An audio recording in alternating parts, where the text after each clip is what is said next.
వక్క చెట్లు ప్లాంటేషన్ చేసుకొని ఒక ఎకరంకి మనం 6-8 లక్షల దాకా ప్రాఫిట్ చేసుకోవచ్చు అనేసి ఫార్మర్స్ చెప్తున్నారనమాట.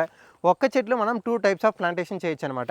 ఒకటి ఇంటర్ క్రాప్ కింద అంటే కోకోనట్‌తో పాటు మనం వక్కను ప్లాంటేషన్ చేసుకొని ఒక మల్టిపుల్ డబుల్ ఇన్‌కమ్ అనేది జనరేట్ చేసుకోవచ్చనమాట. కొబ్బరిను మంచి ప్రాఫిటబుల్ ఇన్‌కమ్ వస్తది మీకు. వక్కను మంచి ప్రాఫిటబుల్ ఇన్‌కమ్ వస్తదనమాట. ఒకరి నుంచి వచ్చే ఆదాయం మొత్తం ఖర్చులకి, పొలం దున్నేదానికి అన్ని దానికి పోయినా ఇంకొక ఆదాయం వచ్చి మనకి సేవ్ అవ్వడానికి కోసం కొబ్బరితో పాటు ఇంటర్ క్రాప్ కింద మీరు ఈ వక్క అనేది ప్లాంటేషన్ చేసుకోవచ్చు అనమాట. వక్క చూసారంటే దీంట్లో మల్టిపుల్ ఆప్షన్స్ ఉన్నాయన్నమాట.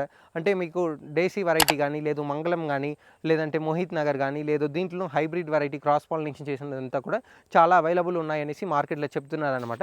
బెస్ట్ మంచి డ్రై ల్యాండ్స్లో ప్లాంటేషన్ చేయడానికి వక్క అనేది మీకు దేశీ వెరైటీ బాగా సూట్ అనేది అవుతుందన్నమాట. సో తర్వాత లేదంటే మీరు నార్మల్ క్రాప్ కింద చేసేవాళ్ళు ప్లాంటేషన్ చేయాలనే వాళ్ళు ఒక ఎకరంకి 600 చెట్లు ప్లాంటేషన్ చేసుకొని ఒక ఎకరం నుంచి మనం ఆదాయం వచ్చి 6 లక్షల నుంచి 8 లక్షలు చేసుకోవచ్చు అనమాట. ఒక క్వింటల్ చూసారంటే ఈరోజు లీస్ట్ అంటే రూ. 50, హైయెస్ట్ అంటే 80-90 దాకా వెళ్తుందనేసి రైతులు అనేది చెప్తున్నారనమాట.